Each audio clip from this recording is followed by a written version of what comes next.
जी, Republic network, Republic TV, Republic Bharat, Republic Kannada और Republic Bangla के सारे दर्शकों की ओर से बहुत बहुत धन्यवाद।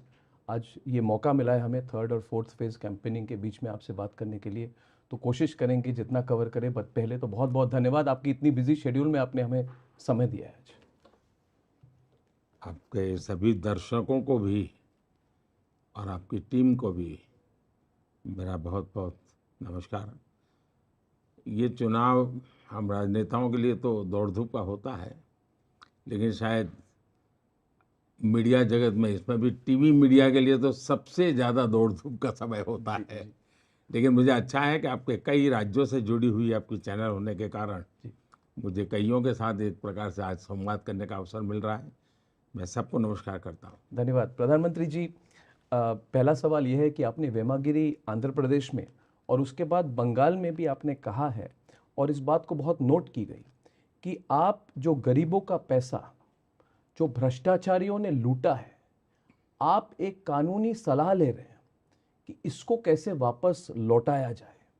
और ये अगर ऐसी कुछ हो, ऐसी कोई स्कीम हो, तो शायद दुनिया भर में पहली बार होगा। इस पर अगर आप थोड़ा सा डिटेल में हमें ये समझा सकें। यानी बहुत अच्छा सवाल आपने पूछा है, और मैं मानता हूँ देशवासी भी जानना चाहिए, क्योंकि पब्लिक मीटिंग में मैं इतना बोल नहीं पाता हूँ। जी अब जैसे बिहार का मामला है, जब लालू प्रसाद जी रेलवे मिनिस्टर थे तो उन पर आरोप है कि जिन लोगों को नौकरी दी बदले में जमीन ले ली है, और मामला सीबीआई में चल रहा है।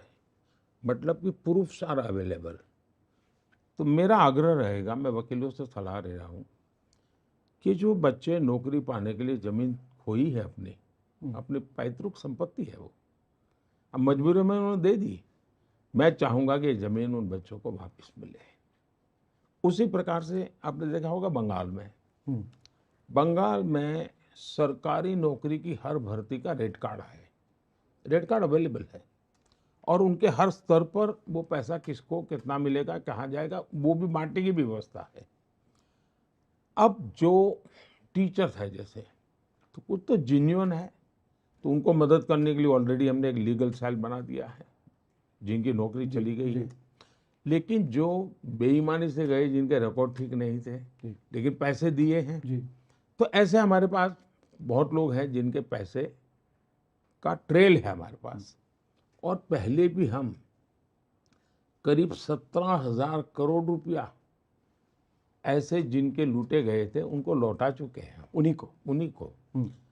अब केरल में देखिए, कोऑपरेटिव बैंक का इतना बड़ा स्कैम।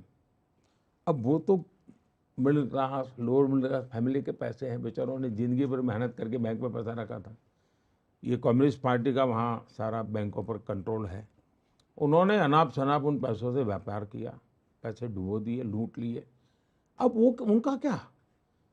तो मैंने इनकी सारी की प्रॉपर्टी अटैच की हुई है, इन सारे नेताओं की भी, बैंक की भी। अब मैं उस पैसे उन गरीबों के जो डूबे हैं लौटाना चाहता हूँ, तो मैं लीगल एडवाइस लूँगा। लेकिन ऐसे कई केसेस हैं जिसमें ट्रेल मिलता है कि हाँ, इस आदमी ने इस काम के लिए इनको पैसा दिया। तो विक्टिम जो है, अक्यूज्ड है, दोनों को जाना जाता है। हाँ, ट्रेल भी है। ट्रेल भी है, और इसलिए बड़ी आसानी से संभावना है। तो अब तक हम अलग अलग बाबत विषयों में 17,000 करोड़ रुपए, ये देश में नहीं दुनिया में भी शायद पहली घटना होगी, 17,000 करोड़ रुपया हम वापस दिए थे। और मैं तो चाहता हूँ कि मीडिया ने इसकी चर्चा नहीं की, वरना ये इतना बड़ा महत्वपूर्ण विषय है। सबसे बड़ा। क्योंकि चर्चा ये तो होती है, चोरी होती है जो वो जेल चला गया, लेकिन गरीब का क्या? मैं गरीब को देना चाहता हूँ। नहीं, ये बहुत मेरी बड़ी कोशिश। सोच है। हाँ, क्या आपको लगता है तीसरे कार्यकाल में आप ये कर पाएंगे राष्ट्रीय स्तर पर? ऐसा है, मैंने किया तो एक सक्सेस स्टोरी है, जी एक्सपीरियंस है। लेकिन हर चीज में लीगल एडवाइस लेनी पड़ती है, मैं हवा में गोली नहीं चला सकता। लेकिन 17,000 करोड़ रुपया देने के कारण मेरा विश्वास है कि कि हो मैं सकता दे है, पाऊंगा। हो और सकता दूसरा, हमारे पास यानी हमारी एजेंसीज के है। जी पास करीब 1.25 लाख करोड़ रुपए के जमा पड़े हैं जी, जी लूटे हुए इनके। जी ये आप देखते होंगे टीवी पर, नोटों के पहाड़ के पहाड़ मिल रहे हैं जी। जी ये किसी को तो है ना, और गरीब गरीब आदमी के ही होते हैं जी, मिडिल क्लास फैमिली के होते हैं। तो उनका हक है, उनको वापस मिले। हाँ। प्रधानमंत्री जी, अगर आप ये कर पाएंगे तो दुनिया की पहली ऐसी स्कीम होगी और ये बहुत नोट की जाएगी और एक स्टैंडर्ड बन जाएगी, एग्जाम्पल बन जाएगी पूरे दुनिया के लिए, और एक मैं डर का माहौल भी बन जाएगा कोई अगर भ्रष्टाचार देखिए, करे एक तो। तो हम तब कर सकते हैं जब हम पर कोई दाग नहीं होता है, हम खुद कहीं इस प्रकार में लिपटे नहीं होते, तब बड़ी हिम्मत के साथ हम जाते हैं, तो सामान्य मानवी को विश्वास होता है यार मोदी कह रहा है तो जरूर कुछ करेगा। और मान लीजिए 10 पैसे उसको 8 पैसा मिला वापिस, तो भी इसको लगेगा कि ठीक है मेरा 2 पैसा हम नहीं ले पाए, ठीक है 8 लाने के लिए तो मोदी ने मेहनत की है, ये उसको मैसेज जाएगा जी। जी। प्रधानमंत्री जी, भ्रष्टाचार से जुड़ा मेरा अगला सवाल है कि आप 2014 में आप जब सत्ता में आए तो आपने भ्रष्टाचार के खिलाफ जो आवाज़ उठाई थी, उसके बेसिस पर, आपकी लीडरशिप के बेसिस पर, आपके गुजरात के ट्रैक रिकॉर्ड पे बेसिस पर 10 साल हो गए हैं प्रधानमंत्री जी, अब भी वो लड़ाई क्यों चल रही है? पहली बात, हम ख़त्म क्यों नहीं कर पाए इसको? दूसरी बात है कि विपक्ष कहती है कि आईसीई, इनकम टैक्स, सीबीआई और ईडी, इनका दुरुपयोग किया जा रहा है और वो चाहते हैं, वो कहते हैं कि क्या ये संभव है कि सिर्फ हमारे ही नेता भ्रष्ट हैं? क्या बीजेपी के कोई नेता भ्रष्ट नहीं है? बीजेपी की कर सरकार में भ्रष्टाचार नहीं हो रही है? तो इस पर अगर आप रिस्पॉन्ड कर देखिए, सकते। हमारे देश में चर्चा का रूप कैसे बदलता गया। पहले सभी राजनीतिक दल भ्रष्टाचार के खिलाफ बोलना एक फैशन थी, लेकिन करना वही गोरख धंधे हम्म। और सबके सामने बड़े सफेद दूध जैसे वो दिखाई दे रहा। जब से मैं आया हूं तो पोल खुलने लगी है कि ये जो बहुत बड़ी बड़ी बातें करते थे उन्हीं के हाथ पैर में गड़बड़ है। अब ये चीजें सबूतों के सामने आई हैं। अब उनको लगा है कि हम भी जो उपदेश देते हैं भ्रष्टाचार खत्म होना चाहिए, अब दे नहीं पाएंगे, तो उनका बोलना बंद हुआ। बोलना बंद हुआ तो उनको लगता है कि यार पहले तो हम भी भ्रष्टाचार को गाली दे करके अपनी वो कर लेते थे, अब वो कर नहीं पा रहे हैं। दूसरा, कोई मुझे कहे भाई 2014 में मुझसे मीडिया क्या पूछता था कि भाई 2014 में आप भ्रष्टाचार पे इतने आरोप लगा करके आए, एक्शन क्यों नहीं लिया? मुझे ये पूछा जाता था एक्शन क्यों नहीं लिया। मैं किसी को बदला तो लेना नहीं चाहता था, मैं किसी का नुकसान नहीं करना चाहता था, लेकिन मैंने सरकार में खुली छूट दी थी कि कानूनन तरीके से जो भी चीजें हैं बारीकी से वेरीफाई कीजिए, और अगर मेरी पार्टी का होगा या किसी और पार्टी का होगा, पॉलिटिकल होगा या नॉन पॉलिटिकल होगा, व्यापारी होगा या ब्यूरोक्रेट होगा, ड्रग माफिया होगा कि गन माफिया होगा, हम किसी को नहीं छोड़ेंगे। ये मैं मेरी अपनी टीम, सरकार की सिस्टम का मेरे यही वाक्य होते हैं। उन्होंने अपना काम शुरू किया और मुझे गालियां सुननी पड़ रही थी, बड़ी बड़ी बातें करते थे, कुछ नहीं निकाला नहीं। जैसे एक और मुख्यमंत्री है जो बहुत बड़ी बातें करते, शीला दीक्षित जी को कितनी गालियां दी थी, कितना बदनाम किया था। और मैं व्यक्तिगत रूप से शीला जी का बहुत सम्मान करने वाले व्यक्तियों में से हूँ, वो कांग्रेस के नेता थे, लेकिन उन पर जो आरोप लगाए और जीवन के आखिरी दिन में जिस प्रकार से उनको बदनाम किया गया, मैंने उनको देखा है निकट से, मैं ये बातें गले मेरे नहीं उतरती थी, और इसलिए मैं सीरियस था कि भाई रियलिटी क्या है। और सरकार में आने के बाद मुझे सुविधा थी। हम धीरे धीरे धीरे करते करते करते करते देखे तो 17 में, 18, 19 बाद में धीरे धीरे करके चीजें, अब जब 1.25 लाख करोड़ रुपया दिखता है आपको अटैच, आपको कैश के ढेर दिखते हैं, उसके बाद आप कैसे कह सकते हो कि ईडी सीबीआई गलत कर रही है? मान लीजिए पुलिस वाले ने किसी को खून से रंगे हुए चाकू के साथ पकड़ा, फिर आप कहेंगे कि ये पुलिस गलत है, गलत आदमी को पकड़ा है, कैसे गले उतरेगा जी? देश देख रहा है जी। और इसलिए मैं मानता हूं, दूसरा मेरा अपना ट्रैक रिकॉर्ड जी, इतने साल में रहा। आपको याद हो मेरे यहाँ अमर सिंह चौधरी लीडर तो अपोजिशन थे, जी जी जी। उनका ऑफिशियल बयान था कि भाई मोदी जी पर हम बाकी बात सब करेंगे, लेकिन हम उन पर भ्रष्टाचार का कोई आरोप नहीं लगा सकते। ये लीडर ऑफ अपोजिशन का, और वो एक बार मुख्यमंत्री रह चुके व्यक्ति थे, वो सामान्य व्यक्ति नहीं थे। उन्होंने ये कहा था कि भाई मोदी जी पर ऐसी बात नहीं कर सकते, उनकी सरकार पर भी नहीं कर सकते, ये उनका बयान था। एक बार गुजरात कांग्रेस के नेताओं ने मुझ पर आरोप लगाया कि मोदी के पास 250 पैर कपड़े हैं। तो उसी दिन मेरी एक पब्लिक मीटिंग थी। तो मैं पब्लिक मीटिंग में मैंने बोला, मैंने कहा मेरा सुना है कि हमारे कांग्रेस के मित्रों ने मुझ पर आरोप लगाया है कि मेरे पास 250 पैर कपड़े हैं। मैंने कहा उसमें या तो 2 गलत है या 5 गलत है, लेकिन चलो मान लीजिए। मैं तो कहता हूँ, मैं पब्लिकली कहता हूँ कि भाई ठीक है, चलो उन्होंने कहा तो मान लेता हूँ मेरे पास 250 पैर कपड़े हैं। अब आप मुझे बताइए कि आपको कैसा मुख्यमंत्री चाहिए, जिसके दामाद के पास 250 एकड़ लोगों की दबाई हुई जमीन है, वो मुख्यमंत्री चाहिए, कि 250 पैर कपड़े वाला चाहिए? आपको 250 करोड़ रुपया विदेशी बैंक में जमा किया हुआ किसी रिश्तेदार का, वो मुख्यमंत्री चाहिए, कि 250 कपड़ों वाले? पब्लिक बोल रही थी हमें 250 कपड़े वाला मुख्यमंत्री चाहिए। तब से as far as Gujarat is concerned, Congress के Nobody can लोगों ने question it. मुझ पे ऐसे आरोप लगाने की गलती नहीं की। तो तीसरे कार्यकाल में ये भ्रष्ट जो हैं, जिन पर कार्रवाई चल रही है और जो है अभी भी, जिन पर हुई नहीं है, उनके लिए क्या मैसेज है आपका? ऐसा है, मेरा मैसेज, मेरी सरकार का एक विजन स्टेटमेंट होता है। मेरा मैसेज मेरे व्यक्तिगत वैल्यूज से जुड़ा होता है। मेरा मैसेज मेरे कमिटमेंट से जुड़ा होता है। और इन तीनों विषय में मेरा एक कमिटमेंट है कि मेरे देश में ये बेईमानी का खेल बंद होना चाहिए।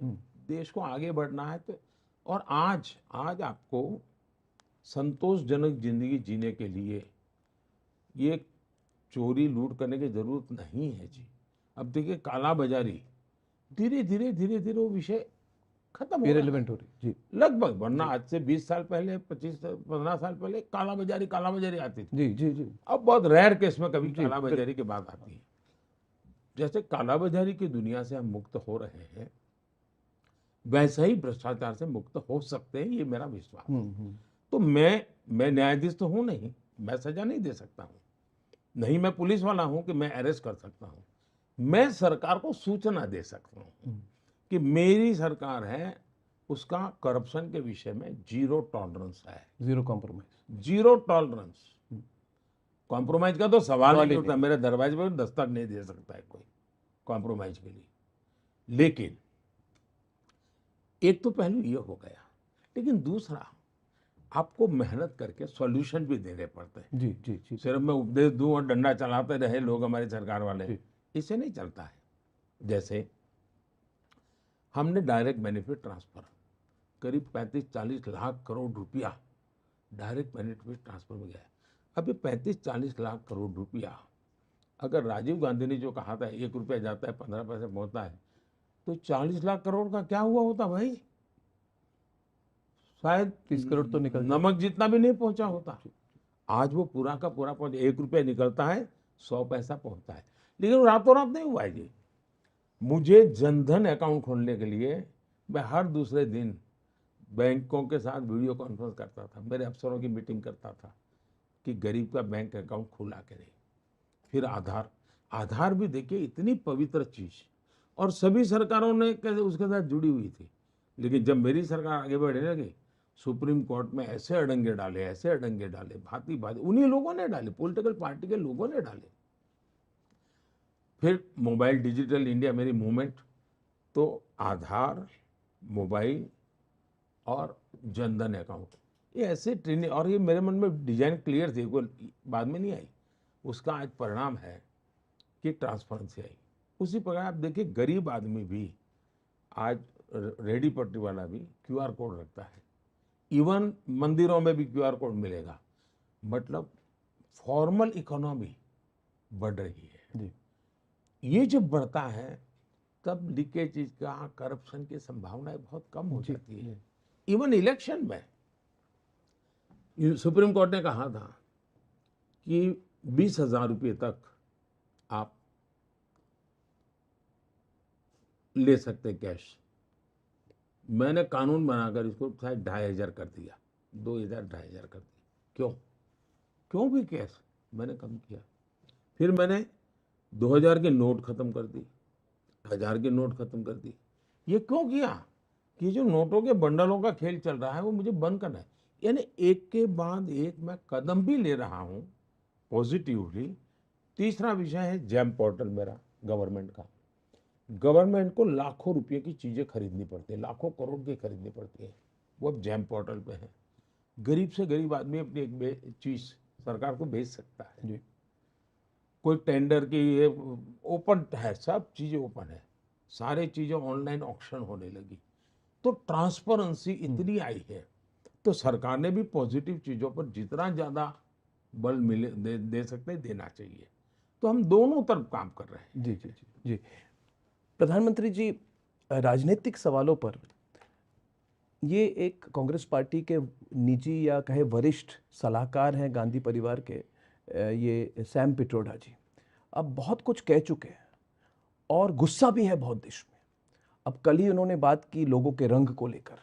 उन्होंने कहा कि दक्षिण भारत के लोग अफ्रीकन जैसे लगते हैं, उत्तर और पूर्वोत्तर के लोग चाइनीज़ लगते हैं, पश्चिमी भारत के लोग अरब हैं। और एक तरह रेसिस्ट कमेंट है, बहुत रेसिस्ट कमेंट। इसके पहले उन्होंने इनहेरिटेंस टैक्स की बात की जिस पर आपने रिस्पॉन्ड किया था स्पीच पर। तो ये सब जो बातें हैं, ये रेसिस्ट प्रोफाइलिंग, अभी कांग्रेस पार्टी कहने की कोशिश कर रही है कि ये उनकी निजी बातें हैं। क्या आपको लगता है कि निजी बातें हैं कि एक तरह से उनकी जो अंदर की सोच है वो बाहर आ गई है कांग्रेस पार्टी? इसको अलग अलग देखें। जी आप अर्नब है, जी। उनके हिसाब से मैं अरब हूँ। नहीं, मैं तो चाइनीज हूँ उनके हिसाब से। नाम से आप अर्नब है, हाँ, और नॉर्थ ईस्ट के हिसाब से आप चाइनीज हो। चाइनीज हूँ। अब ये मुझे मुझे याद है जी, ये चीजें बहुत गहरी चोट पहुंचाती है, बहुत चोट पहुंचाती है। और मैं उस समाज से आया हूँ, उस सामाजिक आर्थिक तबके से आया हूँ, तो मैंने ऐसे अपमान बहुत झेले हैं, इन कारणों से झेले हैं। तो मुझे मालूम है ये कितना दर्द करेगा जब देश के लोग सुनेंगे तो। और ये मुझे आइसोलेटेड नहीं लगता है। अच्छा। कल जरा तूफान ज्यादा हो गया तो उन्होंने शाम पित्रोड़ा से इस्तीफा ले लिया, लेकिन उसके 5 दिन पहले उनका एक खुद का शाहजादे का एक मीटिंग का रिपोर्ट देख लीजिए। उसमें वो कहते हैं, यानी वर्ग विग्रह यही उनके लिए रास्ता बचा है। पॉलिटिकल अचीवमेंट के लिए एक वर्ग विग्रह इनकी सोची समझी रणनीति है। इसको लाइट न ले देश के लोग, और इसको राजनीतिक आरोप प्रत्यारोप के दायरे में उसमें ना देखें। सीमा में बांध करके न रखें। एक गंभीर विषय है। उन्होंने कहा कि ये जो पेपर सेट करने वाले होते हैं अलग अलग एग्जाम के, नीट के वगैरह, वे सारे अपर कास्ट के लोग होते हैं और वो बहुत ही कम है। वो ऐसे पेपर सेट करते हैं इसलिए तुम दलित आदिवासी लोग नापास होते हो। फिर उन्होंने उदाहरण क्या दिया कि अमेरिका में जब तक गोरे लोग पेपर सेटर थे तब तक काले लोग फेल होते थे। जब से काले लोग पेपर सेटर बनने लगे तो गोरे लोग फेल होने लगे। ये उदाहरण काले गोरे का और सप्ताह के बाद शाम पित्रोड़ा का बयान दो अलग नहीं है। इसका मतलब उनकी जो भी कोर कमेटी की मीटिंग हुई होगी उसमें ये सारे विषयों की चर्चा हुई होगी। ये ठीक है, शाहजादे की खुद की कुछ मर्यादा है, इसलिए वो जितना बोलना चाहिए वो नहीं बोल पाते होंगे, तो बाद में शाम पित्रोड़ा को पूरा करना पड़ा। जो वहाँ अधूरा रह गया उन्होंने पूरा किया, लेकिन ये वेल प्लान्ड है। दूसरा, इसी मिस्टर श्याम पित्रोड़ा के लिए कांग्रेस पार्टी ने भी 15-20 दिन पहले ही एक ऑफिशियल स्टेटमेंट दिया कि हमारे बहुत वरिष्ठ व्यक्ति हैं, बहुत महत्वपूर्ण व्यक्ति हैं, लेकिन ये विषय में ऐसा ऐसा है। तो उन्होंने इनकी ओनरशिप ली थी। कल उन्होंने भाग खड़े हुए, लेकिन देश ये गलती नहीं मानता है, ये सोची समझी साजिश मानता है। और भारत जैसे देश में हम तो श्री कृष्ण के पुजारी रहे जो खुद काले थे। हमारे देश में काले गोरे का मतलब शंकर भगवान रंग रूप क्या था और पार्वती जी का रंग रूप क्या था?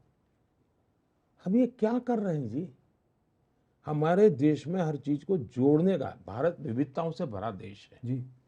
हम सबका प्रयास होना चाहिए कि हम देश में एकता के तत्व को लगातार उभारते रहें। जैसे मैंने स्टैच्यू ऑफ यूनिटी बनाया, तो सरदार वल्लभ भाई के स्टैच्यू को मैं कोई भी नाम दे सकता था, लेकिन उसको मैंने नाम दिया statue of unity.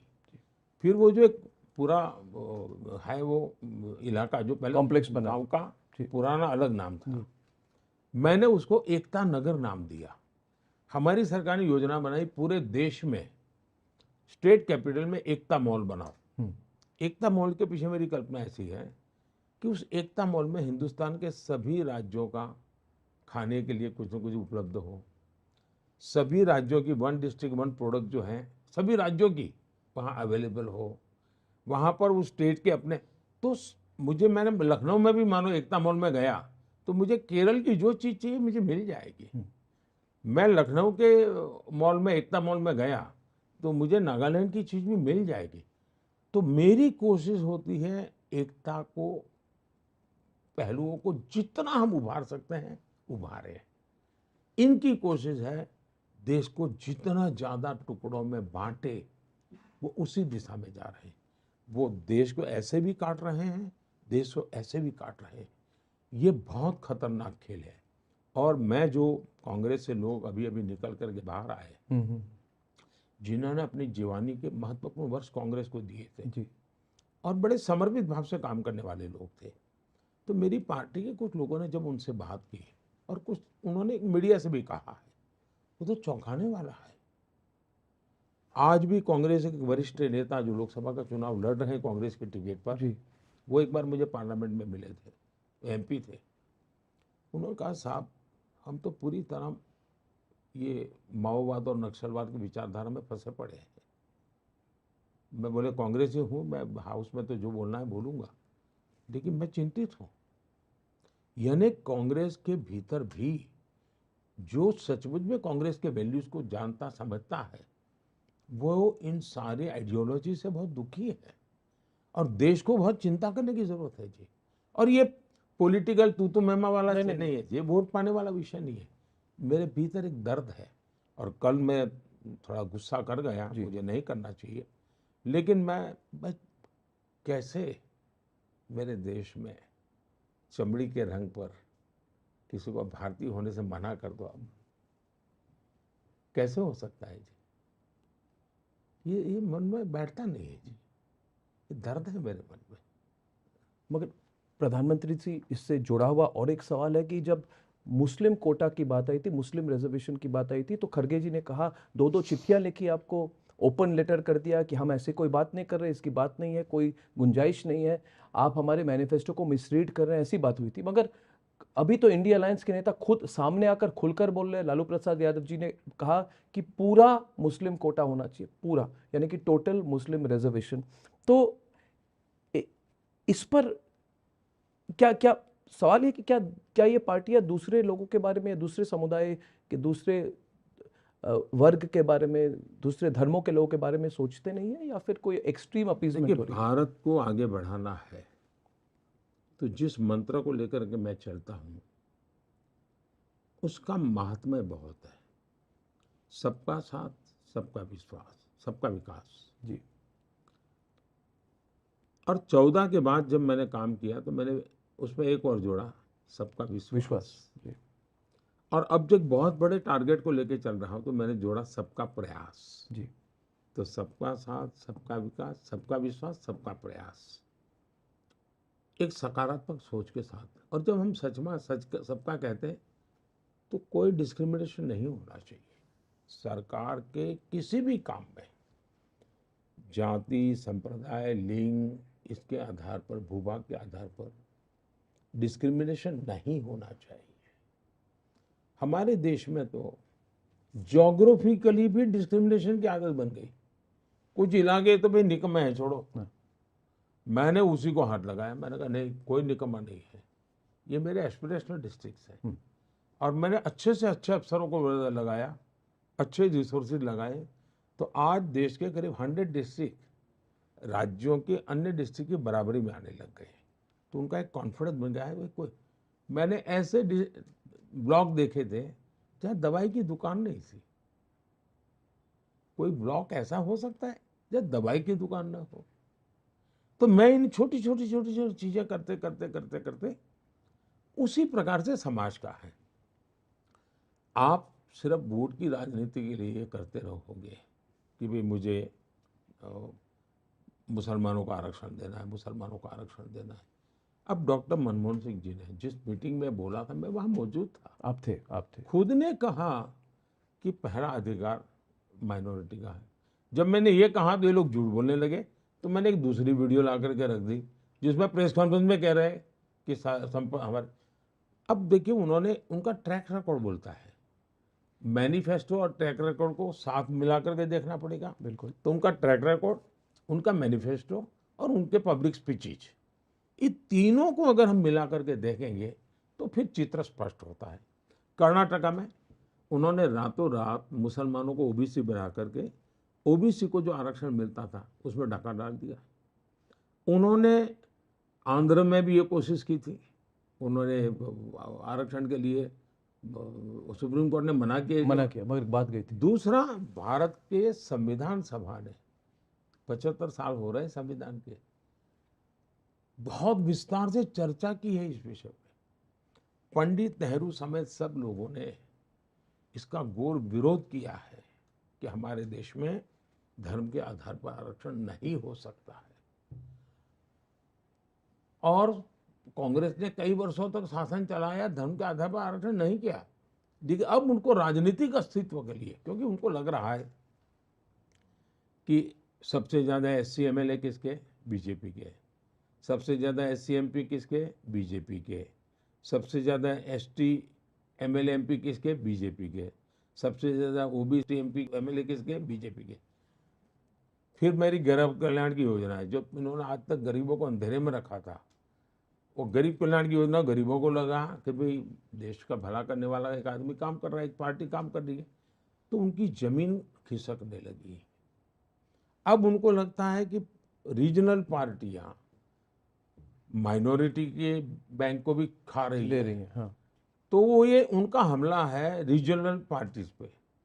Congress party प्रादेशिक पक्षों को मुस्लिम वोट बैंक के मालिक नहीं बनना देना चाहती, तो वो मुस्लिम वोट बैंक को मजबूत करने के लिए और ज्यादा परोसना चाहती है, मुस्लिम वोट बैंक पर कब्जा करना चाहती है।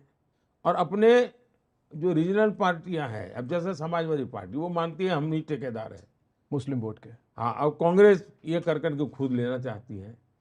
तो इस चुनाव में कांग्रेस सीटें जीतने के लिए लड़ नहीं रही है।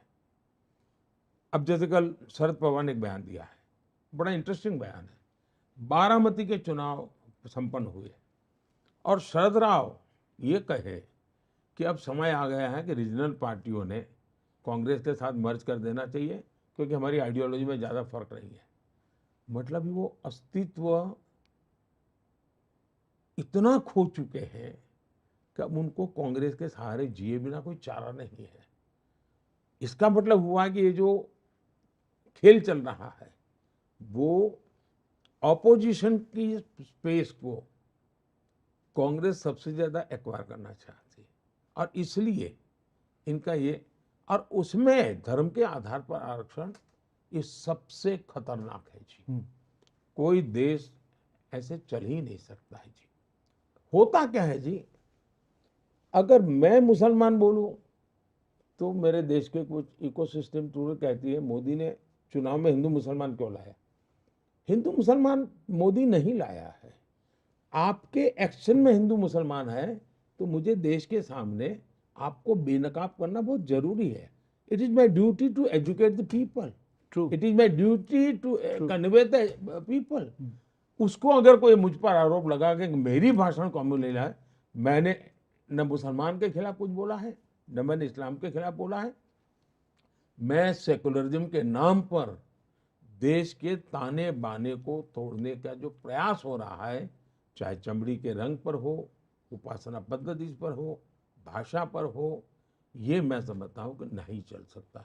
और मैंने तो कल चुनौती दी है जी। तमिलनाडु के हमारे नेता बहुत उछल उछल करके तमिल की बात करते हैं डीएमके के। उनमें अगर हिम्मत हो तो कल के कांग्रेस के इस बयान के बाद अफ्रीकन कह दिया है उनको, उन्होंने 1 मिनट भी कांग्रेस के साथ समझौता नहीं रखना चाहिए। डीएमके ने डीएमके कांग्रेस के साथ समझौता तोड़ देना चाहिए। करे खुल, अगर उनको तमिल स्वाभिमान की चिंता है तो इतना बड़ा अपमान किया है कांग्रेस ने, समझौता तोड़ दो। उनके एक प्रवक्ता ने कहा नहीं नहीं गलत समझा गया उनको। ये लिपापोती है, इतना बड़ा देश ऐसे गलती नहीं। और खुद कांग्रेस ने स्वीकार किया, तभी तो उनसे इस्तीफा मांग लिया। कांग्रेस ने खुद ने गलती नहीं मानी, कांग्रेस ने माना हाँ ये, मगर सैक नहीं किया। हाँ सैक नहीं किया। ऐसा है कि ये उनकी कॉमन कोर कमेटी ने निर्णय की हुई चीज उन्होंने की है, लेकिन अब वो घड़ा उनके सर पे फोड़ने जा रहे हैं। प्रधानमंत्री जी, बंगाल के विषय पर संदेश खाली का जो विषय था, जो वहाँ पे उत्पीड़न हुई थी, टॉर्चर किया गया था, मास रेप के एलिगेशन से पहली बार ये खबर रिपब्लिक बांग्ला ने दिखाई थी और उसके बाद हमने करीब 1 महीने तक कैंपेन की थी न्याय के लिए।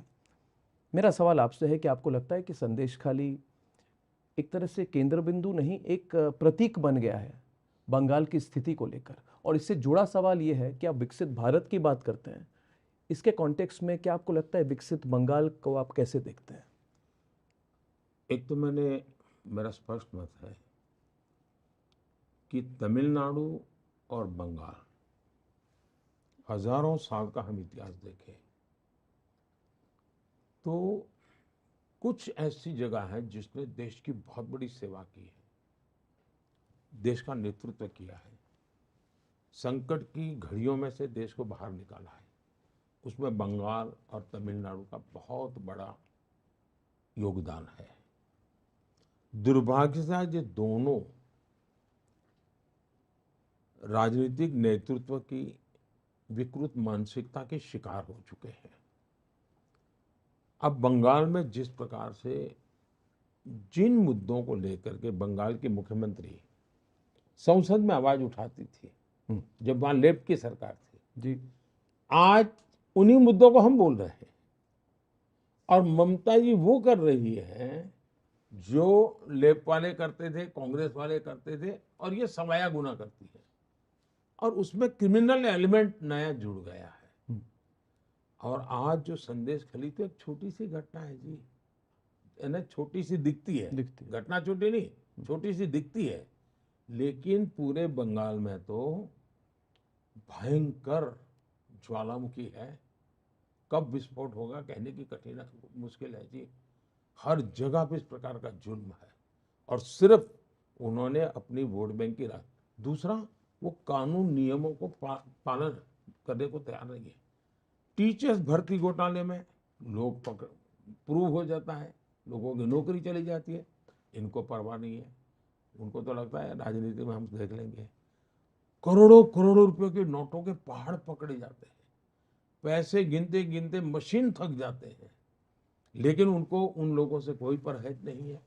यानी इन्होंने एक न्यू नॉर्मल बना दिया है। देश के लिए संकट का विषय है। घटनाएं किसी न किसी राज्य में कुछ न कुछ ऐसी चिंताजनक घटनाएं होती है, लेकिन उसको कोई सर्टिफाई नहीं। हर कोई दुखी होते हैं, रास्ता खोजते हैं कि यार ऐसा नहीं होना चाहिए, हर एक। यहाँ ऐसा नहीं है जी। जब साइकोलॉजिकली आप ये करोगे, और 3 दशक लेफ्ट के और टीएमसी एक प्रकार से 50 साल बंगाल के बर्बाद हो चुके हैं जी। आज कोई इंडस्ट्री नहीं आ रही है वहाँ, कोई नया सिस्टम डेवलप नहीं हो रही है, राजनीति चले रहेगी जी, लोग बेचारे मुसीबत में गुजारा करते रहेंगे। ये इतना मेरा देश का इतना महान राज्य, इतना महान राज्य, इतनी महान कला, इतनी महान संस्कृति, अब सब गंवा रहे हैं। इसकी पीड़ा है जी।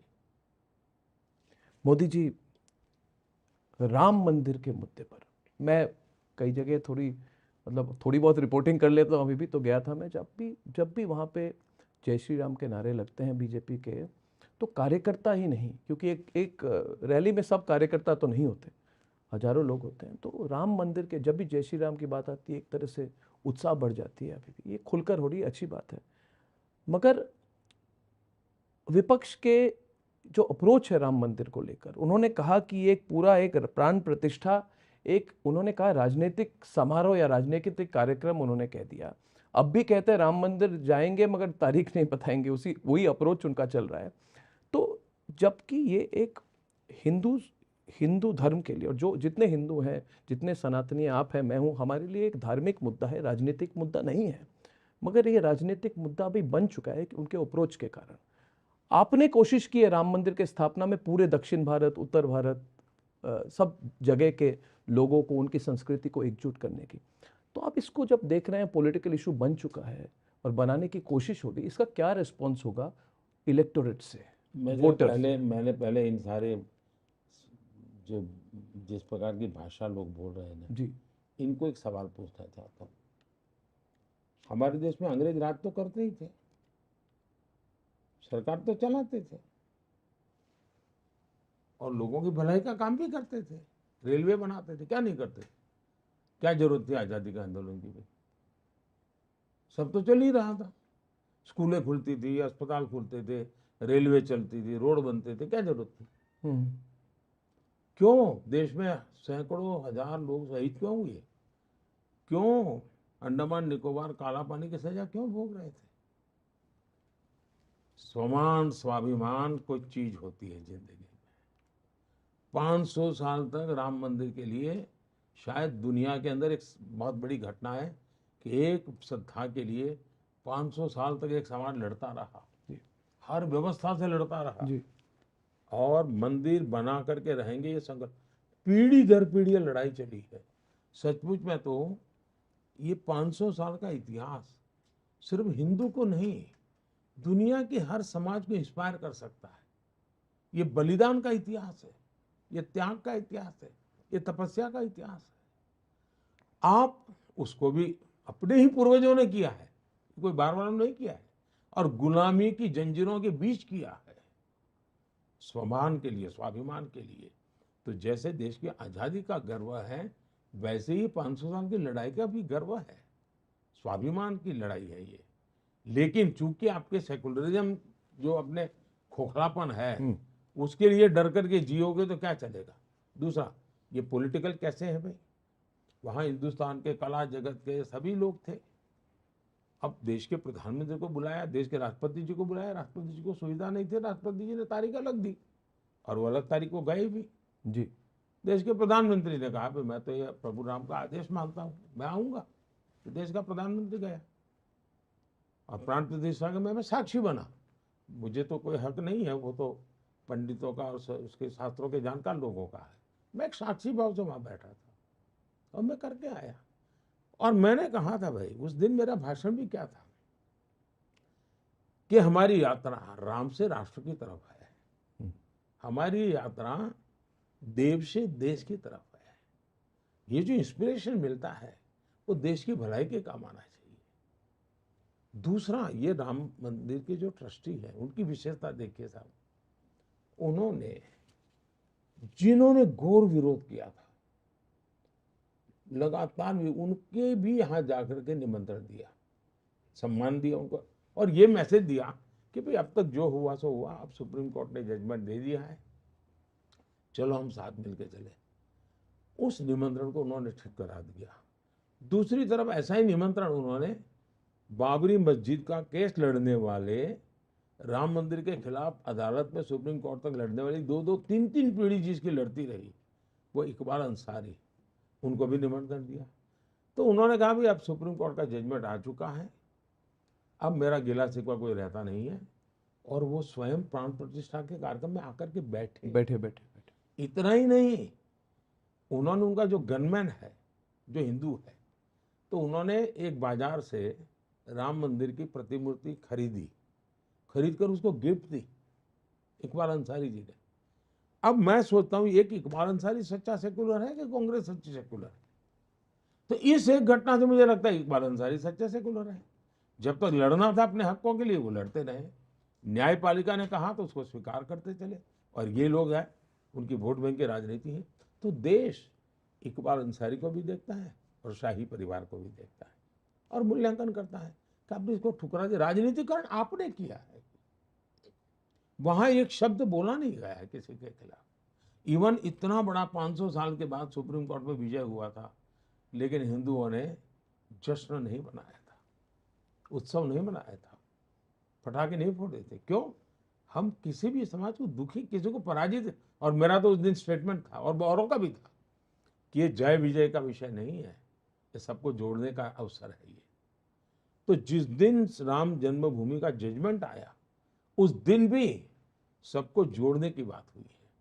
लेकिन दुर्भाग्य है कि कुछ लोगों को इस प्रकार की प्रवृत्ति के बिना अपनी वोट में बिखर जाएगी, इसकी चिंता है। प्रधानमंत्री जी, आपके हर कार्य पर सवाल उठाए जाते हैं। एक अभी आपने भगवान श्री राम की बात कही, वैसे हमारे संविधान में भी राम राज्य का एक चित्र है, वहाँ पे राम सीता लक्ष्मण का चित्र है। नंदलाल बोस जी ने शायद वो चित्र बनाई है। और आज कहा जाता है कि नरेंद्र मोदी जी से डरिए, अगर नरेंद्र मोदी जी तीसरी बार प्रधानमंत्री बनेंगे, ये 400 पार क्यों चाहते हैं, इनकी मंशा क्या है। और ये कही जा रही है, इसमें बहुत सीधी तरह से आपसे पूछ रहा हूँ, कही जा रही है कि अगर इस बार प्रधानमंत्री बने और भी ज़्यादा ताकतवर प्रधानमंत्री बने तो ये संविधान को बदल देंगे। और आपने कहा है कि ये कोई बदल नहीं सकता अंबेडकर जी के संविधान को, मगर ये सवाल इतना उठ रहा है प्रधानमंत्री जी, मैं चाहता था इस इंटरव्यू में थोड़ी विस्तृत तौर से आप अपने पॉइंट ऑफ व्यू को मैं जरूर कहूंगा जी। जहां तक 400 का सवाल है, 2019 से 2024 मेरे पास जो सदन में संख्या बल है, बीजेपी का, एनडीए का और एनडीए प्लस का, वो करीब करीब 400 है, इफेक्टिव मेजॉरिटी ऑलरेडी। आज जो वर्तमान में पार्लियामेंट चल रही है, उस पार्लियामेंट में हम ऑलरेडी 400 हैं। करीब हम 360 एनडीए हैं, और हमें आंध्र मदद करता रहा, हमें उड़ीसा मदद करता रहा, हमें नॉर्थ ईस्ट मदद करता रहा, और 5 साल मदद की है। ये नंबर 400 हो ही जाता है। तो 400 होता है, तो इस चुनाव में 400 पार करने का लक्ष्य कोई तय नहीं करेगा क्या? अगर मैं 400 पर हूं, तो मैं मेरे कार्यकर्ता को मोटिवेट करने के लिए 400 पार की बात नहीं करूंगा क्या? और ये जनता से आया जी। दरअसल ये विषय जनता से आया।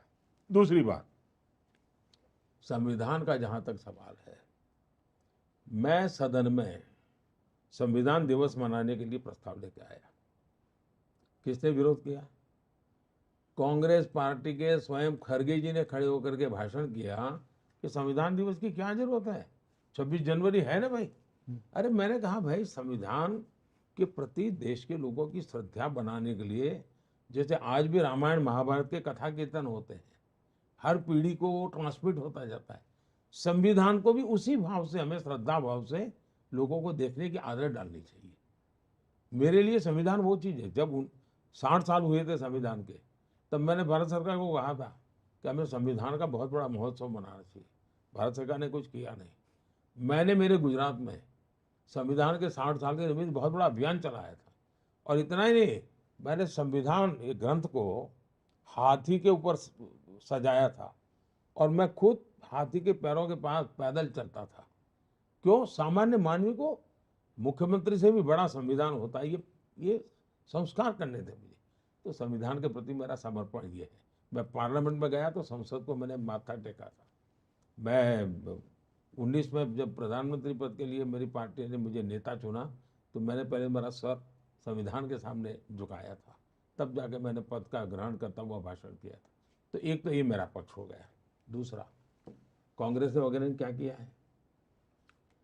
देश का संविधान बनने के बाद सबसे पहले फिजिकली उस पर हमला किया उन्होंने, संविधान पर फिजिकल हमला।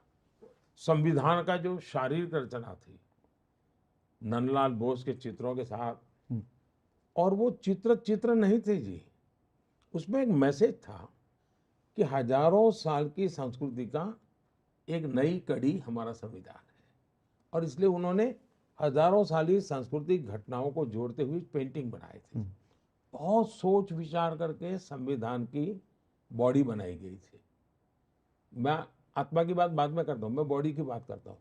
ये चित्र मामूली चीज नहीं थी। चित्र राम का था, कृष्ण का था नहीं, उसमें हमारे देश के गणराज्यों की भी चर्चा है चित्रों में, जी, है ना, मदर पूरी ऑफ नरेशन डेमोक्रेसी है। का, हाँ, यानी पूरी तरह सांस्कृतिक इतिहास है उसमें।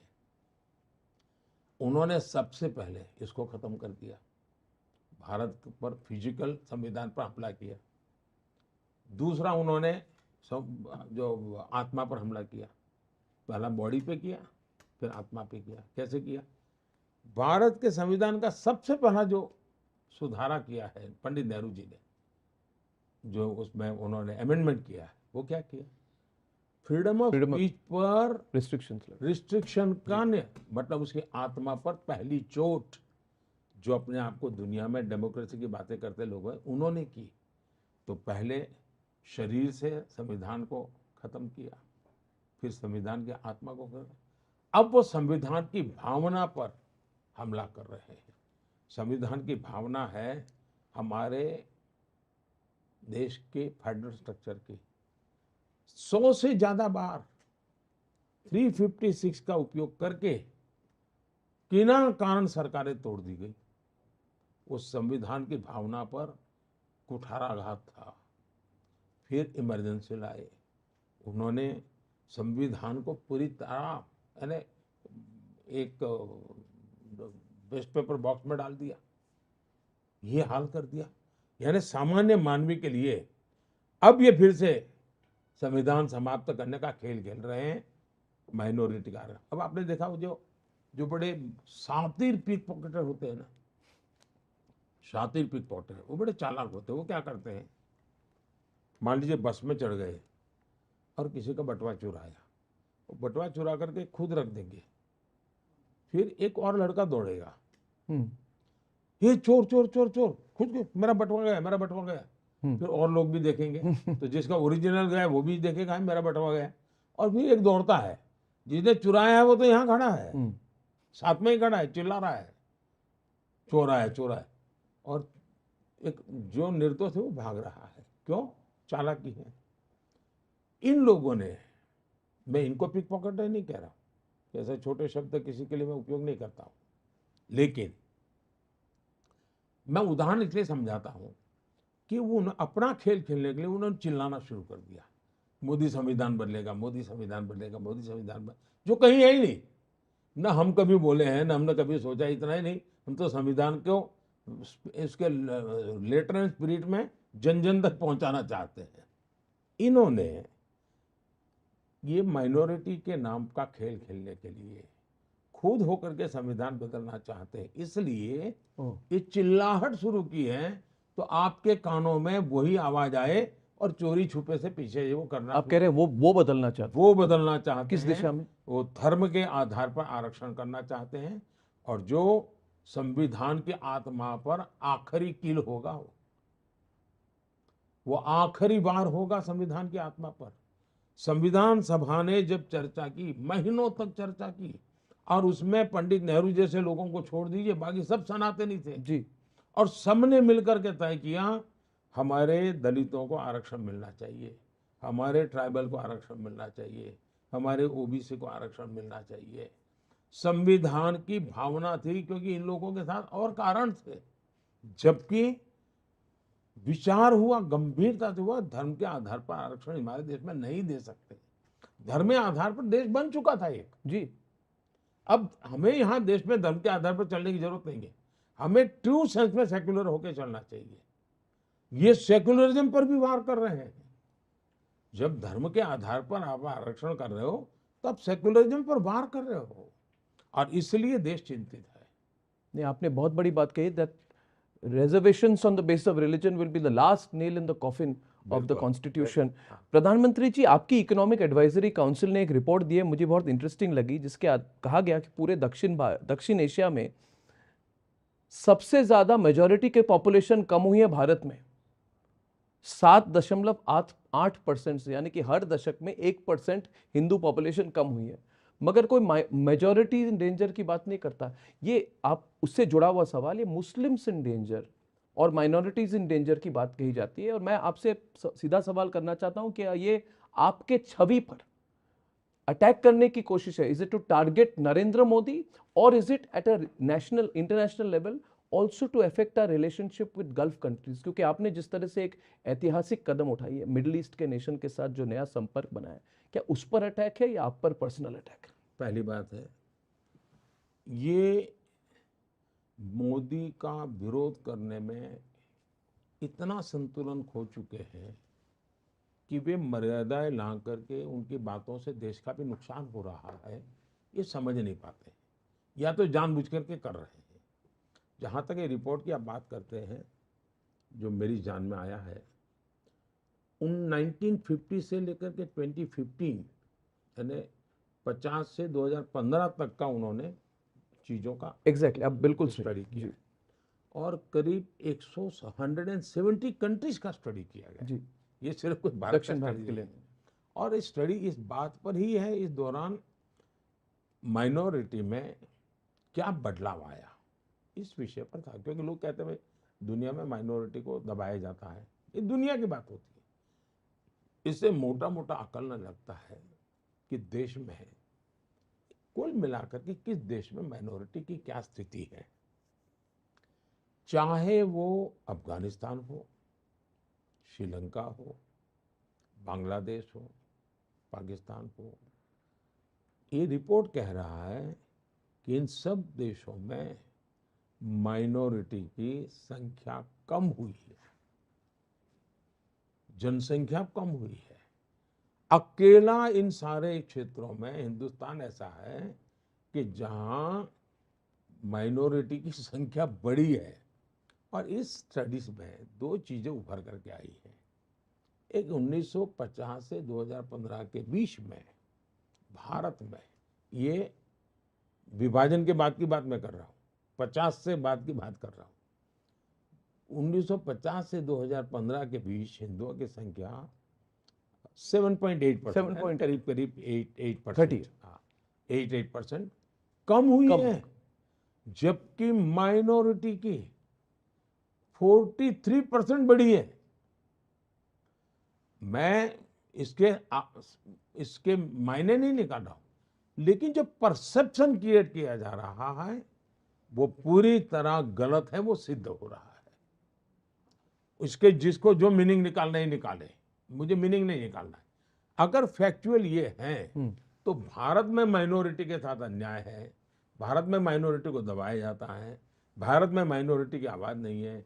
ये सारे जो नैरेटिव हैं, उन सब लोगों ने 170 कंट्रीज के स्टडी के बाद एकेडमिक रिपोर्ट को कम से कम स्वीकार करते हुए भारत पर जो ये आरोप लगाए जाते हैं, जो एक नैरेटिव क्रिएट किया जाता है, एक जो परसेप्शन बनाया जाता है, मेहरबानी करके वो ये से थोड़ा सत्य स्वीकार करें और इस नैरेटिव से बाहर आए। भारत सर्वजन हिताय सर्वजन सुखाय वसुधैव कुटुंबकम की भावना को लेकर चलने वाला देश है, जिसने दुनिया में, हम समृद्ध देश थे तब भी, कभी भी दुनिया में किसी का लूटा नहीं है, हमने कभी किसी की जमीन तक नहीं छीनी है। ये महान संस्कृति के हम वारिस हैं और हम पर ऐसे इल्जाम लगे। अब हकीकतों के आधार पर सिद्ध हुआ है कि हाँ, हम वैसे ही महान है। लेकिन हिंदुओं की संख्या कम होना, तो नंबर ऑफ हिंदू कम होना वो मुद्दा नहीं है जी। एक महान कल्चर जो सर्वसमावेशक है, जो एक प्रकार से भविष्य में दुनिया को संतुलित रखने का कैटलिक एजेंट बन सकता है जी। क्योंकि वो किसी का दुश्मन नहीं है। अगर वो कम हो जाएगा, वो एकदम माइक्रो माइनॉरिटी हो जाएगा, तो वो इन्फ्लुएंस ही नहीं कर पाएगा। अगर वो इन्फ्लुएंस नहीं कर पाएगा तो दुनिया का नुकसान होगा जी। तो आज दुनिया के लिए चिंता ये होनी चाहिए कि इस महान परंपरा और उदार चरित्र जो वसुधैव कुटुंबकम मानने वाला है, उनकी संख्या बढ़े कैसे, ये दुनिया ने चिंता करनी चाहिए। प्रधानमंत्री जी, स्पीड ऑफ चेंज बहुत फास्ट हो रही है। 2-3 साल पहले आपने जब विकसित भारत की बात कही थी, तो स्पीड ऑफ चेंज आप देखें 5-6 साल में बहुत ज्यादा हुई। इससे जुड़े हुए 2 सवाल मेरा है। पहले तो आपकी जो स्लोगन है रिफॉर्म, परफॉर्म और ट्रांसफॉर्म, ये कॉर्पोरेट स्लोगन होती है, परफॉर्म और पेरिश। आपने कहते हैं परफॉर्म और खत्म हो जाओ, आप कहते हैं रिफॉर्म, परफॉर्म और ट्रांसफॉर्म। इस पर आप, मैं चाहता हूं थोड़ी सी आप इसको एक्सप्लेन करें कि ये विपक्ष कहता है ये सब मोदी जी के स्लोगन्स हैं, मगर आप इसको मैं जरा मैं एक्सप्लेन बहुत मैं बहुत बहुत सोच समझ करके बोलता हूँ जी। और मैं नारेबाजी करने के लिए देश ने मुझे यहाँ नहीं बिठाया है, वरना तो मैं कहीं कॉपीराइटर बन जाता जी। ऐसा है, जब मैं रिफॉर्म कहता हूँ तो ये पॉलिटिकल लीडरशिप की जिम्मेवारी है कि वो हार्ड डिसीजन ले, रिफॉर्म के लिए तैयारी रखे, जो डेमोक्रेसी में कठिन माना जाता है। और राजनेता भी बच करके चलते हैं, हम्म, तो रिफॉर्म ये इनकी जिम्मेवारी है। परफॉर्म ये ब्यूरोक्रेसी की जिम्मेवारी है। हम्म, जो रिफॉर्म हुआ, in the light of that new reforms perform करना होता है ब्यूरोक्रेसी को, और देश ट्रांसफॉर्म होता है। ये बहुत सिस्टमेटिक सोची हुई चीज मैं बोला हूं, लेकिन मैं कम शब्दों में बोल दिया इसलिए उसकी कीमत नहीं है। तो रिफॉर्म इससे हार्ड कोर पॉलिटिकल रिस्पॉन्सिबिलिटी है, इलेक्टेड बॉडी की रिस्पॉन्सिबिलिटी है। Perform purely bureaucratic system governance की जिम्मेवारी है। एंड ट्रांसफॉर्म जनता जनार्दन के कोऑपरेशन से होता है। जनता अगर जुड़ती नहीं, कितना ही रिफॉर्म करो, जनता अलग है तो भी ट्रांसफॉर्म नहीं होता है। जनता को स्वच्छता का अभियान ये तब सफल होता है जब जनता जुड़ती है। तो reform, perform, transform, leadership, government system and जनता जनार्दन, ये त्रिवेणी जब मिलती है तब परिणाम आता है। तो इसके पीछे मेरा एक बहुत बड़ी सोच है। अब देखिए, मैं एक उदाहरण देता हूँ। ऐसे ही नहीं हुआ है रिफॉर्म, परफॉर्म, ट्रांसफॉर्म। अब मैं सरल, जो सामान्य चर्चा में और हिंदू और गालियाँ दी जाती हैं कि पीएसयू को ताला लगा देंगे, तब मैं जरा उसी का उदाहरण देता हूँ। देखिए, हमारे देश में जो सरकारी कंपनियां हैं, 60 वर्षों तक कांग्रेस ने सरकारी जो कंपनियां बनी उनका संसाधनों का उपयोग अपनी होटल बुक करने में, विमान किराए पर करने, इन्हीं चीज़ों में खर्च किया है जी। बर्बादी करती है। 2009 का सीएजी का रिपोर्ट है जी। सीएजी ने हमारे पीएसयूज के लिए कहा, सरकारी कंपनियों के लिए कहा कि मिस मैनेजमेंट की वजह से 68 सरकारी कंपनियां बर्बाद हो गई थी। 60 साल में ये 68 कंपनियां। जब मैंने आकर के देखा तो मैंने सरकारी कंपनियों और सरकारी बैंकों से पहला निर्णय किया, कोई पॉलिटिकल इंटरफेरेंस नहीं चलेगा। पॉलिटिकल इंटरवेंशन, लेकिन पॉलिटिकल इंटरवेंशन होना चाहिए। आइडियाज, विचार, नयापन, वो जरूर आपको कहना चाहिए। यानी परिस्थितियों से भागना नहीं चाहिए, इंटरफेरेंस नहीं होना चाहिए। आप मेरा ये करो, मेरा करो। मैंने कह दिया, जैसे मैंने कहा भाई, ये मानो मंत्री क्या, पॉलिटिकल सिस्टम क्या करती थी कि खुद को एक मोबाइल मिलेगा सरकारी व्यवस्था से, और 3 पीएसयू उसके डिपार्टमेंट थे, उनके 3 मोबाइल लेगा। सरकार एक गाड़ी देगी, हर पीएसयू से एक गाड़ी रखेगा अपने बच्चों के लिए। ये सारे खेल बंद होने चाहिए। मैं छोटी चीजें बताता हूँ, इससे समझ आएगी कैसे बड़ी चीजें बड़ी बड़ी होती है। मैंने उनसे कहा, भाई देखिए, आप शेयर होल्डर्स के साथ कमिटेड हैं, आपको शेयर होल्डर्स का भी हित देखना है। आपकी कंपनी आगे बढ़ेगी तो शेयर होल्डर्स का हित बढ़ेगा। पहले और अब के आंकड़े जो हैं, आप हैरान हो जाएंगे जी। 2014 में सरकारी कंपनियों का ग्रॉस रेवेन्यू करीब 20 लाख करोड़ रुपया था। और ये मैं देश आज़ाद हुआ तब से लेकर के बताता हूँ। 2024 में सरकारी कंपनियों का ग्रॉस रेवेन्यू 38 लाख करोड़ है, यानी करीब करीब डबल। उसी प्रकार से सरकारी कंपनियों की नेट वर्थ 2014 में लगभग 9 लाख करोड़ थी। मेरे आने से पहले 9 लाख करोड़। आज 2024 में नेट वर्थ 18 लाख करोड़ है जी। तो 18 लाख करोड़ रुपया सभी सरकारी कंपनियों का टोटल मार्केट कैप 225% बढ़ा है। मार्केट कैप 225% बढ़ना, जब दुनिया की इकोनॉमी नीचे जा रही है तब। 2009 टू 2014 इसके शेयर 6% गिर गए थे वैल्यू। आज सरकारी कंपनियों के स्टॉक बहुत बेहतर प्रदर्शन कर रहे हैं, यानी जिसके आप ऐसे ही सरकारी बैंकों का हाल क्या था साहब? फोन बैंकिंग घोटाले की वजह से सरकारी 2008 में तो सबसे ज्यादा हुआ। बैंकों की हालत एकदम से यानी दुनिया का विश्वास, जब आपकी बैंकिंग से चरमराता है ना, जब बैंक सिस्टम चरमरा जाए दुनिया का विश्वास उठ जाता है। भारत में बैंक के रुपये कम गए उतना नहीं, पूरी दुनिया हमारे साथ जुड़ने को तैयार नहीं होते। मैं 14 में ये मुसीबत अनुभव करता था।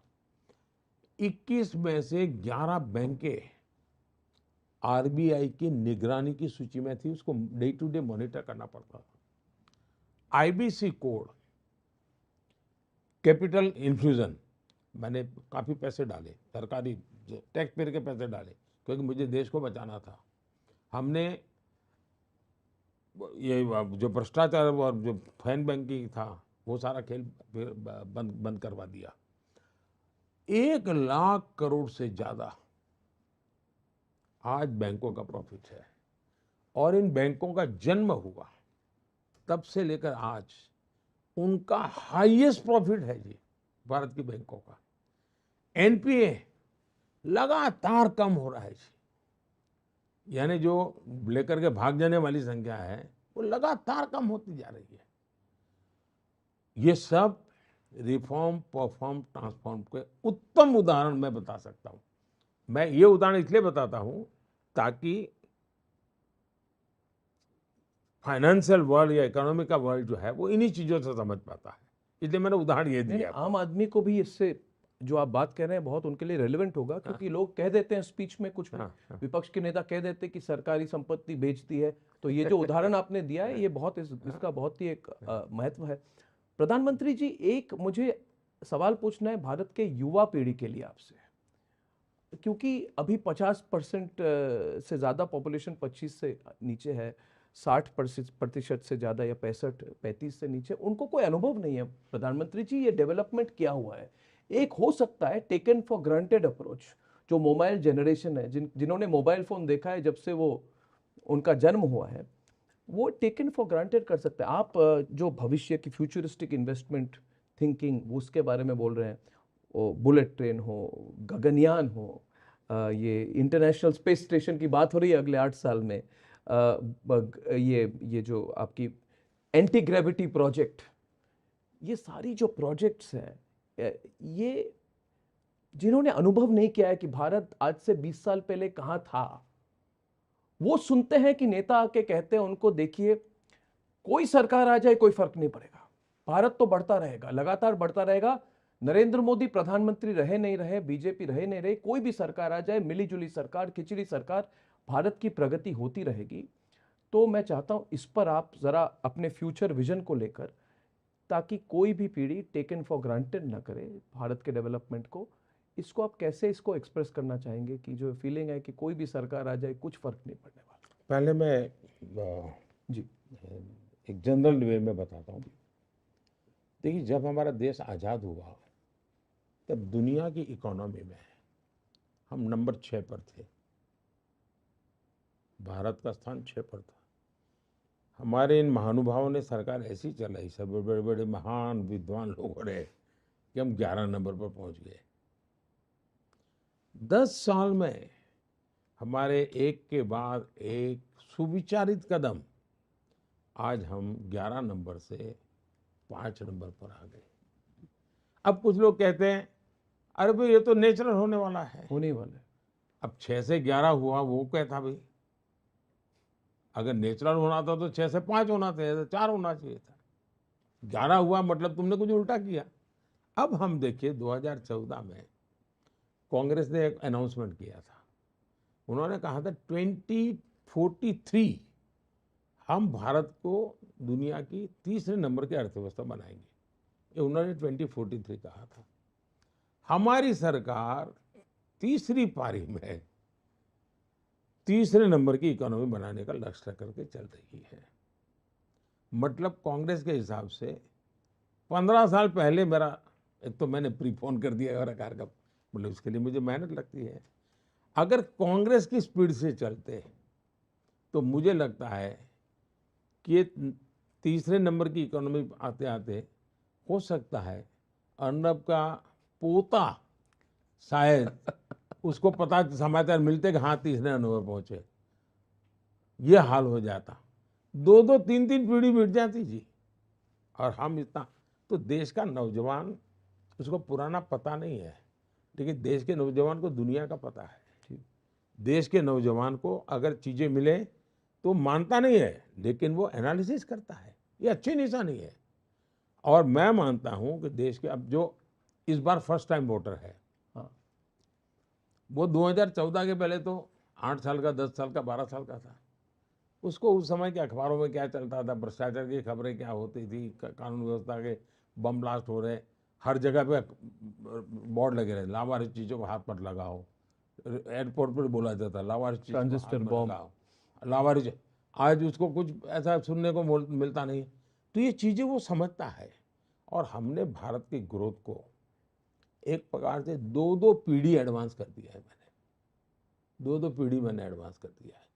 और मैं मान, जैसे आपने उल्लेख किया, गगनयान की बात हो, बुलेट ट्रेन की बात हो, स्पेस स्टेशन की बात हो, या एयरपोर्ट। अब देखिए भाई, हमें आज भारत के पास करीब सभी मिला करके प्राइवेट प्लेन वगैरह सब गिने तो 600-700 हवाई जहाज है।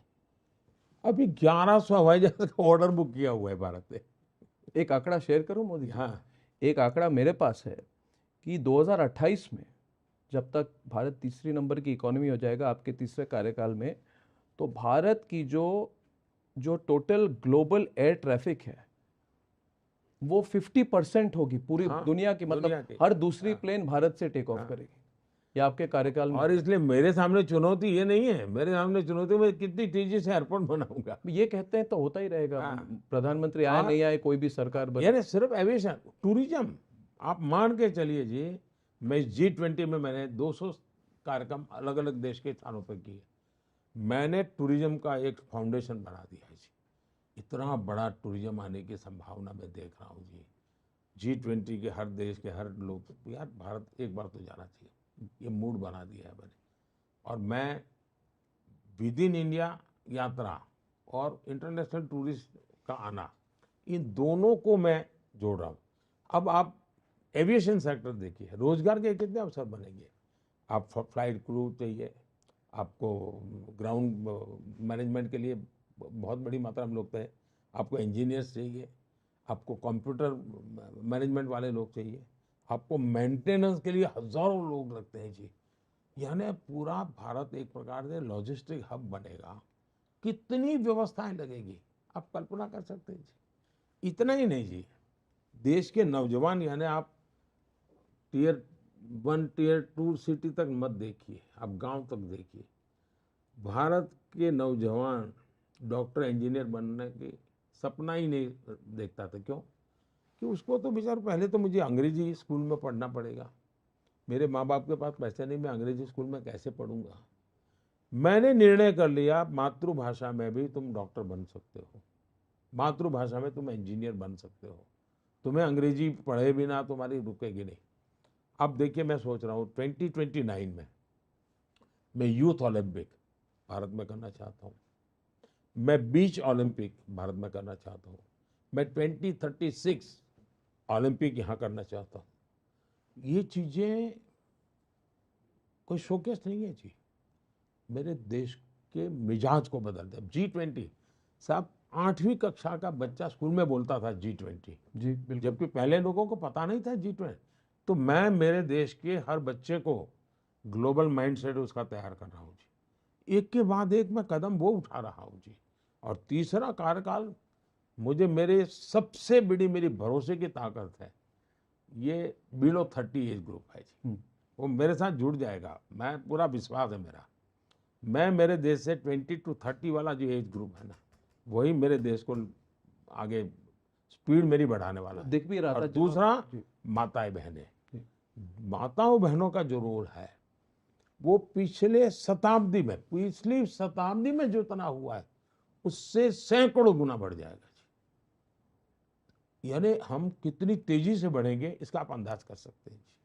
प्रधानमंत्री जी, जब आप प्रधानमंत्री बने थे पहली बार, तब सबने कहा था कि एक्सपीरियंस नरेंद्र मोदी जी की है गवर्नेंस में, जो आपको शुभचिंतक है, जो आपके क्रिटिक है, सब मानते थे, मगर कह रहे थे कि विदेश नीति ये समझ नहीं पाएंगे, ये बहुत कॉम्प्लेक्स मामला है, डिप्लोमेसी इन्होंने की नहीं है, जबकि आप कर चुके थे। मुझे याद है जब आप गए थे मुख्यमंत्री होकर, आप चाइना गए थे, एक बार आपसे बातचीत भी हुई थी उस समय। प्रधानमंत्री जी, आने वाले दिनों में ये और कॉम्प्लेक्स हो सकता है, क्योंकि 3 से 5, 5 से 10 ट्रिलियन, 10 से 15 ट्रिलियन ये जल्दी होगा और हम एक ग्लोबल कंपटीटर बन जाएंगे। इंडिविजुअली आप पर जो लोग कह रहे हैं कि प्रेशर बहुत बढ़ जाएगा, एक तरह से पश्चिमी देशों से प्रेशर बनेगा कि आप रूस से दूरी रखें, रूस से दूरी रखें, और एक तरह से चाइना से भी प्रेशर बनेगा क्योंकि इकोनॉमिक कंपटीशन और बढ़ जाएगी। तो कोल्ड वॉर 2.0 एक आने वाला है जिसमें भारत भी एक तरह से एक प्लेयर बन जाएगा। इसमें क्या नॉन अलाइनमेंट 2.0 वाली पॉलिसी चलेगी? आपने यूक्रेन के समय में देश हित वाली पॉलिसी चलाई, तो आप ये प्रेशर कैसे हैंडल करेंगे, क्योंकि ये बढ़ता जाएगा आने वाले दिनों में, ये आम अनुमान है। एक तो मेरा जो विदेश फिकर विषय का जो अनुभव है, एक घटना अटल जी के जो पर्सनल सेक्रेटरी थे मिस्टर सिन्हा, चाहे उनका शक्ति सिन्हा, शक्ति सिन्हा, जी जी उनका स्वर्गवास हो गया। जी जी। उन्होंने किताब लिखी है और उस किताब में उन्होंने मेरा जिक्र किया है कि मैं पार्टी का काम करता था और न्यूक्लियर टेस्ट के बाद जो दुनिया में स्थिति बनी, तो अमेरिका में इंडिया कोकस बनाने की दिशा में हम कैसे काम कर सकते हैं, उसका एक विस्तार से उन्होंने वर्णन किया। उसमें मोदी का क्या रोल था वो सारा उन्होंने लिखा है, और तब वो अटल जी के साथ काम करते थे। तो खैर वो तो एक अलग बात है। सवाल ये है कि पहले हमारी यह सोच ये रही कि हम इससे इतनी दूरी बनाकर रखेंगे, हम इससे इतनी दूरी बनाए, ये एक अप्रोच था। मैंने कहा हमारा अप्रोच ये नहीं रहेगा, हमारा अप्रोच रहेगा हम किससे कितनी निकटता बनाएंगे। पहले क्राइटेरिया था दूरी का स्टैंडर्ड था, मेरा था निकट का स्टैंडर्ड। अगर मैं इसकी इतनी निकटता रखता हूं तो इसकी भी इतनी निकटता रखूंगा, मैं उसकी इतनी निकटता रखता हूं तो मैं इसकी इतनी निकट, तो मैं निकटता वाला विषय को लाया। तो हुआ क्या, बॉल सामने वाले के गेंद में गया। उसको लगा यार मैं यहाँ तक मोदी के पास हूँ, भारत के पास हूँ, और वो मेरा विरोधी वहाँ है, मैं थोड़ा और आगे चलूँ, मैं ज़्यादा। तो आज दुनिया में कंपटीशन है कि भाई भारत के निकट कैसे जाए। पहले कंपटीशन थी भाई दूरी, अच्छा वो वहाँ है तो वो मेरा विरोधी है तो मैं भी इतना ही रहूँगा। मैंने उल्टा कर दिया है। जैसे लुकिस्ट पॉलिसी, मगर चेंज इट, एक्टिस्ट पॉलिसी करो। तो मैंने इसको एक्टिस्ट, लगता होगा आपको शब्दों का खेल है, शब्दों का खेल नहीं है, ये पूरी प्रक्रिया बदल जाती है उससे। और मेरा मत है कि साउथ ईस्ट एशिया का कैपिटल मेरा देश क्यों ना हो, वो मिजाज हमारा क्यों नहीं होना चाहिए। सारे दुनिया के देशों को हमारे साथ जुड़ने का मन क्यों नहीं करना चाहिए। हम इतने फिजिकली पास में है, हमारा गुवाहाटी या हमारा कोलकाता ये बहुत बड़े सेंटर बन सकते हैं जी। मैं मेरे कोलकाता को पूरे साउथ ईस्ट एशिया के लिए एक बहुत बड़ा आकर्षक स्थान क्यों न बनाऊं, मैं उस दिशा में सोचता हूँ। और मुझे लगता है कि भारत की प्रगति से किसी को खतरा नहीं है। आज भारत मजबूत होता है तो दुनिया चिंतित नहीं होती है, दुनिया को अच्छा लगता है। भारत जितना आगे बढ़ता है लोगों, दुनिया का बोझ कम हो रहा है। अब हमने जो बदलाव लाया, हमने टॉयलेट बनाए, तो लोगों को लगता है दुनिया में टॉयलेट का जो आंकड़ा था सुधर गया। हम जीडीपी बढ़ा रहे थे, हम पर कैपिटा इनकम बढ़ा रहे हैं, तो हम सोलर एनर्जी कर रहे हैं, तो हम दुनिया के रैंकिंग को प्रभावित कर रहे हैं, पॉजिटिवली प्रभावित कर रहे हैं। तो दुनिया को भारत अच्छा लगता है, दुनिया को लगता है भारत परफॉर्म करेगा तो ग्लोबली हमें पॉजिटिव वाइब मिलेगा। और अब इन दिनों देखा होगा, हर कोई कहते हैं भाई इधर उधर मत देखो, भारत अवसरों की खदान है। दुनिया के सब लोग अपने अपने देश के नौजवानों को कहते हैं, अपनी कंपनियों को कहते हैं कि भारत अवसरों की खदान है। अब देखिए, हमने G20 में अफ्रीका को हमने मेंबर बनाया, इनिशिएटिव हमने लिया, हमने ग्लोबल साउथ पे फोकस किया। ग्लोबल साउथ पे फोकस किया है हम एक बड़े प्लेयर के रूप में फोकस कर रहे हैं जी।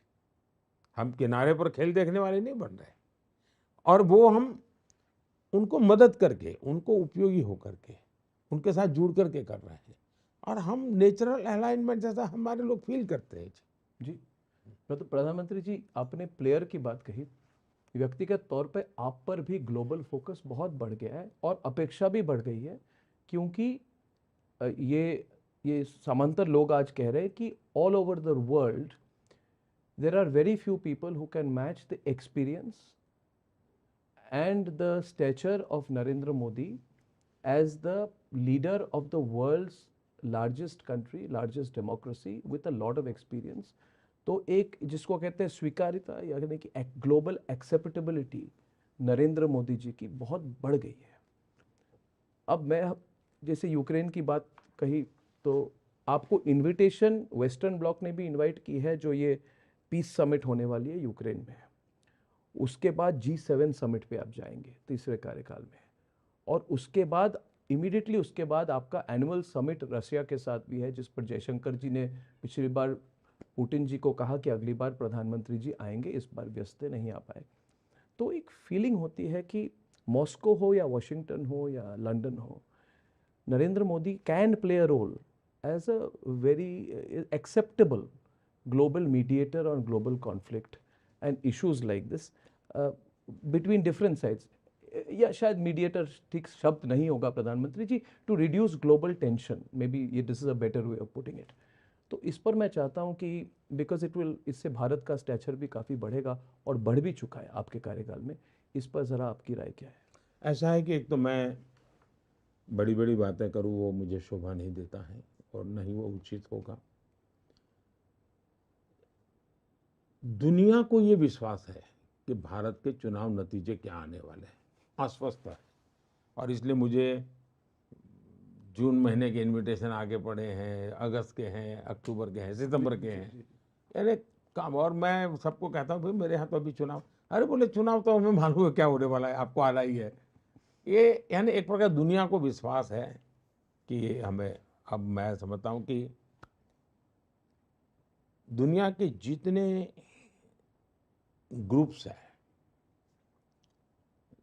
समूह जो बने हुए हैं जी, करीब करीब सभी समूह किसी न किसी रूप में भारत की उपस्थिति उसमें चाहता है।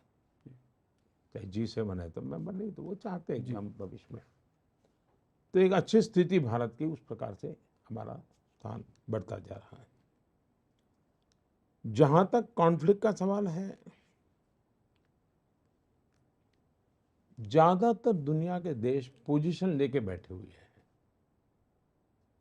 हम ही एक अकेले हैं जिसकी पोजीशन बहुत साफ है। हम किसी के पक्ष में नहीं है, हम शांति के पक्ष में है, और इसके कारण विश्व का विश्वास बना कि यही एक लोग हैं कि जो किसी को आर्म्स देने की भी बात नहीं करते हैं और किसी को लड़ाई न करने की भी बात नहीं करते हैं। अब मेरे में हिम्मत थी कि राष्ट्रपति पुतिन के साथ बैठ के आंख में आंख मिला के मैंने कहा था कि this is not the time for war, जो ग्लोबल हेडलाइन बन गया था एक हफ्ते के लिए। तो भारत ने ये अपनी पोजीशन बना ली है और हम शांति के पक्ष में हैं। अब जिस समय अभी इजराइल में और हमास का जो चल रहा था जी, तो मैंने मेरा एक स्पेशल एनवॉय भेजा था इजराइल, और इस इजराइल को मैं समझाने के लिए भेजा था कि कम से कम ये रमादान चल रहा है, रमजान महीना चल रहा है, उस समय आप लड़ाई मत करो, अच्छा, किसी पर हमले मत करो। दुनिया को मालूम नहीं है, लेकिन ये बात मैं ज्यादा चर्चा में नहीं है। रमादान हो गया है तो मैं आज जी बताता जी हूँ जी जी जी, बहुत बड़ी बात। मैंने स्पेशल एनवॉय भेजे थे, अच्छा, और मैंने उनको कहा था कि ये जेस्चर आपका बाकी जगह पे हो। दूसरा मैंने कहा कि वहाँ के लोगों को रमादान के समय जो सुविधा की आवश्यकता है भारत उनके लिए भेजना चाहता है, हमें कोई रुकावट नहीं आनी चाहिए, हम उनकी जो भी मदद करना चाहते होगा। तो हमारा ये कैरेक्टर है जी, और हम ये करते हैं। हम इसका ढोल नहीं पीटते हैं, लेकिन हम करते हैं, और कुछ मात्रा में हमें सफलता मिलती है, कुछ मात्रा में नहीं मिलती है, लेकिन हम ही कर रहे हैं इस मिजाज से हम नहीं कर रहे हैं। हम दुनिया से कट करके रहना नहीं चाहते और दुनिया के सट करके रहने में देश की वैल्यूज को छोड़ने को लिए हम तैयार नहीं है। हम हमारा देश, हमारे मूल्य, हमारी परंपराएं, उसी को लेकर के हम दुनिया के सामने जा रहे हैं। आपने जो बात अभी कही ये बहुत बहुत इम्पोर्टेंट बात है, लोगों को पता भी नहीं है। इससे एक तरह का अलग मैसेज भी जाता है। प्रधानमंत्री जी, 2014 में मुझे चिंता हो गई थी कि इस बार मुझे लगता है नरेंद्र मोदी जी मुझे इंटरव्यू नहीं देंगे। तो मैं एक व्यक्तिगत बात आपको करना चाहता हूँ। मैंने फ़ोन किया था, दिल्ली के उस समय के आउटलुक के एडिटर थे विनोद मेहता। मैंने बोला उनको कि इस बार मुझे लगता है कि I will be left out. उन्होंने कहा don't worry, you will get the last interview. और ये कोइंसिडेंस है कि आज ठीक 10 साल हुए, 9 मई 2014 में आपने इंटरव्यू दी थी, गांधीनगर में मैं आया था। और उस इंटरव्यू की एक हेडलाइन टॉकिंग पॉइंट बनी थी। आपने पाकिस्तान के संदर्भ में कहा था कि अर्नब, बम, बंदूक और बारूद के बीच में बातचीत हो सकती है क्या?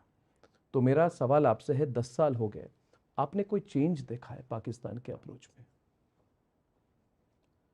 हमें पाकिस्तान के अप्रोच में अपना दिमाग खपाना नहीं चाहिए।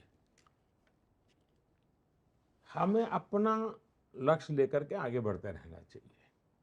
और मैंने with reference to Pakistan, Hindustan को चलाने के तरीके 10 साल से ताला लगा दिया है। मैं वो करना ही नहीं चाहता।